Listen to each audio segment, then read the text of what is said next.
Saya Anissa Firna Azharo dengan NIM belakang 48. Saya Pipin Putri Aulia dengan NIM belakang 51. Saya Indri Vivian dengan NIM belakang 62. Saya Muhammad Nabil Al-Farizi dengan NIM belakang 169.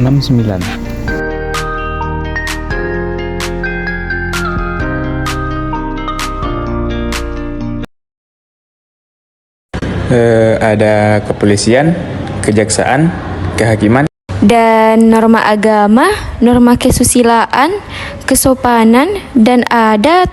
Itu apa ya? Itu adalah hukum dan penegakan hukum. Kali ini kita akan belajar tentang itu. Assalamualaikum. Salam selamat dan sejahtera. Saling mendoakan di antara kita. Jawablah.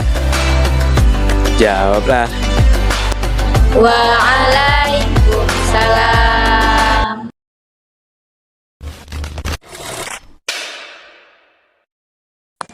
Nah, anak ibu tahu nggak apa itu hukum?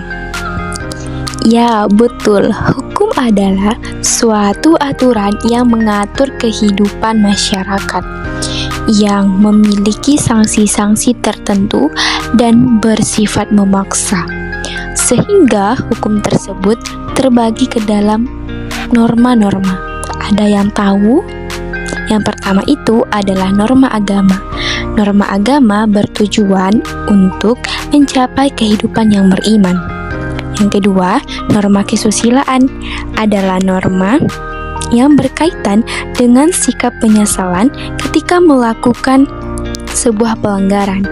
Yang ketiga, norma kesopanan, yaitu norma yang memandang manusia atau dari segi pergaulan hidup yang menyenangkan. Dan yang terakhir itu adalah norma adat, yaitu suatu kebiasaan atau sebuah aturan yang telah dibuat oleh masyarakat tertentu sehingga dipercayai adanya suatu aturan itu. Penegakan hukum. Ada beberapa instansi dalam penegakan hukum. Apakah anak-anak tahu? Ya, yang pertama ada kepolisian, yang mana kepolisian ini berfungsi sebagai penyelidik dan penyidik. Yang kedua, ada kejaksaan, yang mana tugas pokok kejaksaan ini adalah melakukan penuntutan terhadap pelaku tindak pidana. Yang ketiga, ada kehakiman, yang mana tugas pokok kehakiman adalah memeriksa, mengadili, dan memutuskan perkara. Pembelajaran materi hukum.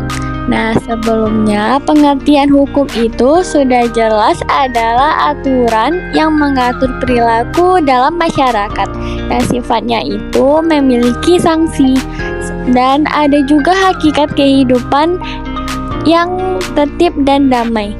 Tujuannya untuk mewujudkan kehidupan yang damai, yang aman, yang adil, yang didasarkan pada norma sosial dan norma hukum. Ada juga kesadaran hukum. Nah, kesadaran hukum ini harus ditanamkan sejak dini melalui pendidikan agar taat akan aturan dan tahu akan tanggung jawab antar sosial. Dan ada juga tujuan pendidikan hukum. Tujuan pendidikan hukum ini yang pertama untuk memahami peraturan dan sumber hukum. Yang kedua, untuk mengenali hak dan kewajiban warga negara. Dan yang ketiga, untuk memahami sistem peradilan dan lembaga warga negara. Yang terakhir, untuk menumbuhkan sikap yang patuh dan sadar akan adanya hukum.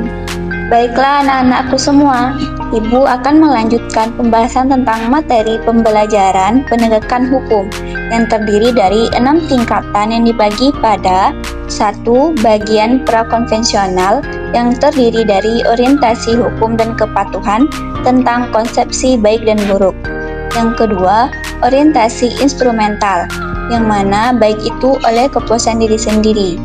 Selanjutnya, bagian konvensional yang terdiri dari orientasi keserasian antarpersonal dan orientasi terhadap peraturan hukum dan ketertiban. Selanjutnya, pada bagian pasca konvensional yang terdiri dari orientasi legalistik kontrak sosial dan orientasi terhadap prinsip-prinsip etika universal. Nah, pada materi penegakan hukum dapat diajarkan dengan model pembelajaran inquiry yang terdiri dari 1. Langkah orientasi, 2. Merumuskan masalah, 3. Merumuskan hipotesis, 4. Mengumpulkan data, 5. Menganalisis data, dan yang terakhir menarik kesimpulan. Cukup sekian materi kita hari ini. Sampai jumpa di video selanjutnya.